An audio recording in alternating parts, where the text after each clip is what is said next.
नमस्कार मित्रों, स्वागत है आपका इस यूट्यूब चैनल पे। आज की खबर के साथ फिर से मौजूद हैं। खबर है सीधे स्कूल आवंटन का विरोध शुरू, कई शिक्षक पहुंचे अदालत। भाई साहब, बेसिक शिक्षा परिषद में कसम है माँ की कि कोई काम एक बार में कैसे हो जाए। बिना विद्यालय जाए, बिना विद्यालय आए, बिना स्कूल का कुछ भी काम किए। मतलब विद्यालय की बात छोड़िए, अगर बेसिक शिक्षा परिषद की बात है तो पहले कोर्ट की बात करिए। विद्यालय और शिक्षकों की तो बात ही मत करिए। तो फिर अटक सकते हैं बेसिक शिक्षकों के अंतर जनपदीय म्यूचुअल तबादले। क्या पूरा मैटर है, फटाफट भाई इसको जरा देख लेते हैं। हालांकि जानकारी सबके पास है। मामला यह है कि 1.5 साल से अटके बेसिक शिक्षकों के अंतर जनपदीय म्यूचुअल ट्रांसफर एक बार फिर फंस गए हैं।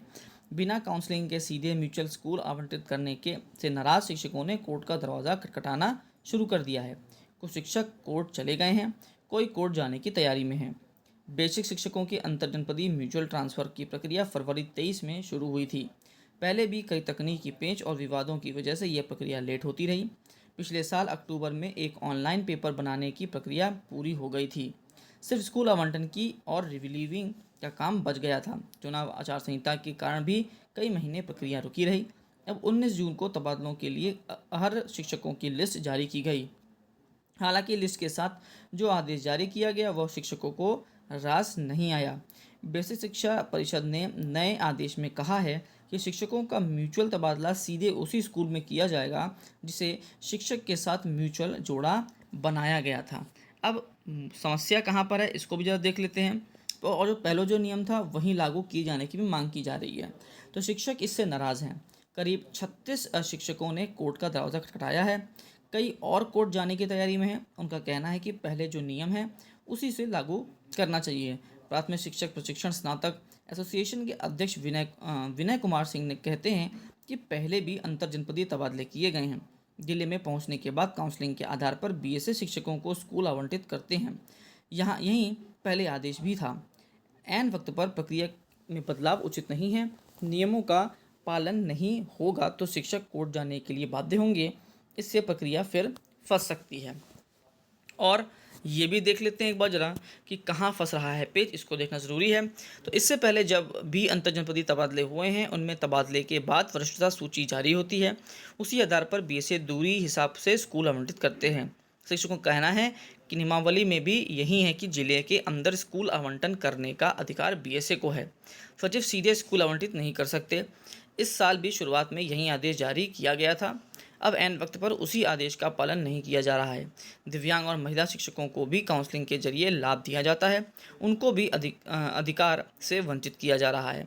शिक्षकों का ये भी कहना है कि शिक्षक दूसरे जिले से अपनी वरिष्ठता गंवाकर नज़दीक के जिले में आना चाहते हैं।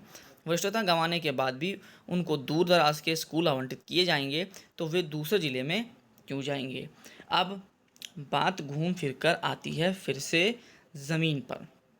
अच्छा, एक बार और देख लेते हैं सुरेंद्र तिवारी जो हैं, जो सचिव हैं, उनका क्या कहना है। म्यूचुअल ट्रांसफ़र का मतलब यही है कि जिस स्कूल से शिक्षक के साथ म्यूचुअल जोड़ा बनाया है उसी में जाएं।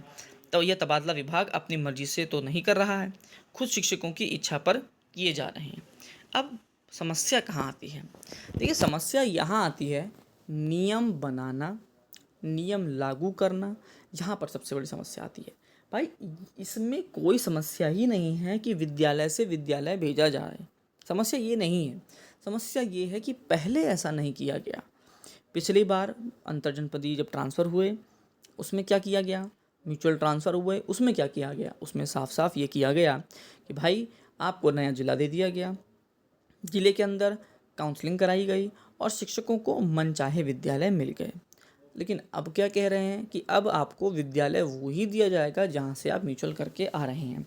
तो इसके अंतर क्या पड़ा, इसको समझते हैं। अंतर ये है कि पहली प्रक्रिया ऐसी थी कि भाई जिला मिल जाएगा, विद्यालय आप अपने मन का ले लेंगे। तो लोगों ने यही सोचकर फिर से म्यूचुअल भरे। अब आप मान लीजिए कि किसी इंसान ने म्यूचुअल भर दिया किसी के साथ कि वो बहुत दूर रहता है ज़िले से, ठीक है, उसका मान लीजिए सबसे दूर का विद्यालय है और उसने उससे म्यूचुअल करवा लिया। अब उसकी सोच क्या थी कि भाई मैं विद्यालय तुमसे मुझे मतलब नहीं है, मैंने ज़िले में म्यूचुअल करवा लिया, विद्यालय तो मुझे मनचाहा मिल जाएगा। लेकिन लास्ट में क्या हो गया, कह दिया कि नहीं, वो जो दूर वाला विद्यालय जहाँ से म्यूचुअल करवाए हो भाई वहीं जाना पड़ेगा। तो अब उसके सपने चूर चूर हो गए। जिस वजह से उसने म्यूचुअल ट्रांसफ़र लिया था वो भी चूर चूर हो गया। तो ये सबसे बड़ी समस्या है। अब आप ये समझिए, आप अपनी वरिष्ठता गंवा रहे हैं, आप नए जिले में जा रहे हैं और मनचाहा विद्यालय भी नहीं पा रहे हैं। या तो ये नियम शुरुआत से रखते तो लोग अपनी सोच पहले ही बना चुके होते।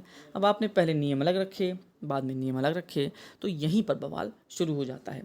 एक नियम बनाइए, वैसे ही काम करिए, बवाल नहीं होंगे। बार बार नियम बदलेंगे, किसी भर्ती के लिए कुछ नियम, किसी ट्रांसफ़र के लिए अलग नियम, तो बवाल होना तो तय है। बस यही समस्या है। अब देखते हैं आगे क्या होता है, कोर्ट जाने के बाद क्या नया फैसला आता है, क्या ये भर्ती माफ़ करिए, क्या ये ट्रांसफ़र अटकता है या कितने लंबे समय के लिए अटकता है। सब जानकारी मिलेगी आपको इस चैनल से, तो चैनल को सब्सक्राइब कर लीजिए, मित्रों तक शेयर कर दीजिए, क्योंकि मामला गर्म है और बेसिक शिक्षा ही एक ऐसा मात्र शायद विभाग बचा है जो सभी वकीलों का पेट भरने को तैयार है। लास्ट तक वीडियो देखिए, उसके लिए बहुत बहुत धन्यवाद। आपका दिन शुभ हो।